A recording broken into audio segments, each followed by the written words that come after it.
Silla is 25. She lives in South Kivu, in Democratic Republic of Congo. 11 years ago, when she was 14, her life dramatically changed. It was the time when Rwandan rebels attacked our village. Congolese rebels didn't have enough soldiers to fight with them. We were sitting at home. Congolese commander arrived with his soldiers and ordered them to catch the people. The war officially ended in 2002, but the rebel groups are still active in this part of the country. They need food, so they steal and kill. They need people, so they kidnap.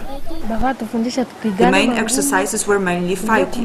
They taught us boxing and karate. We had to carry each other on the back, also heavy weapons. Food was bad, strong life exercises. Intimidation from commanders. Army, there is nothing in the army except suffering. Nothing. What is the name of your oldest child? Odas. His father was a commander. How did you get pregnant? He raped me and I got pregnant. How old were you? I was 14. Silla came to the center. Since 10 years, experts from this place helped over 600 girls in age under 18. As soldiers, they tried to kill each other. Now, they have to learn how to live together. We have different strategies to treat girls and to avoid continuing stigmatization and discrimination.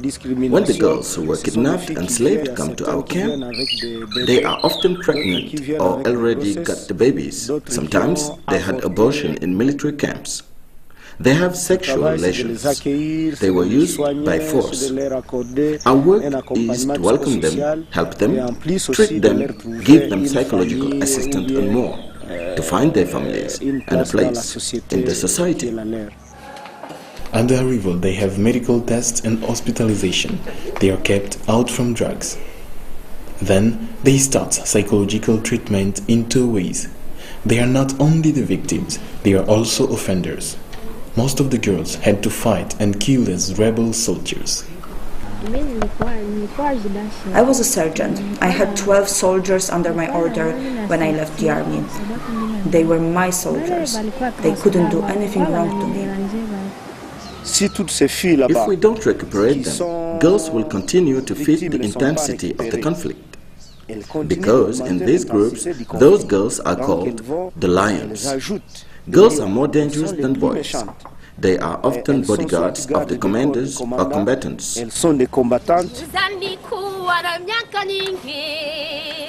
Drawing the expressions and writing songs is the part of the work in the center. That helps children to understand what happened. They go back to school, learn basic skill to earn money. They stay here, minimum 3 months.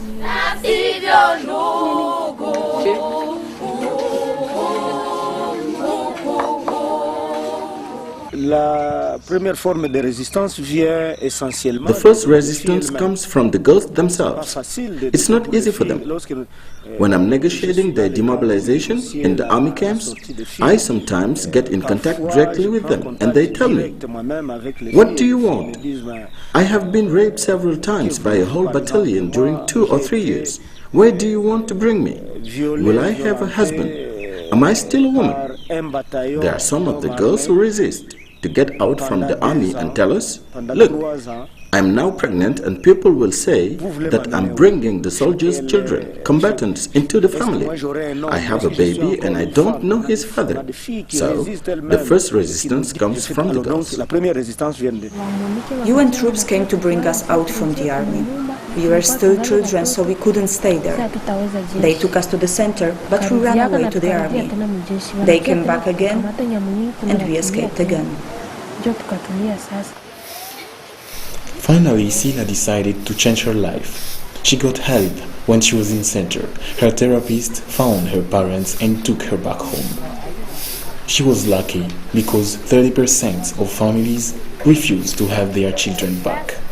After the center, I came back home. I stay here and help my parents, and now I can see that life is better than in the army.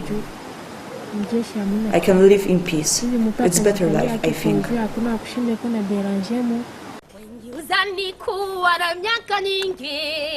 Mama wawezi kupokelewa tena kubevese. Mama wawezi kupokelewa tena kubevese. La sivyo ndugu, la sivyo ndugu.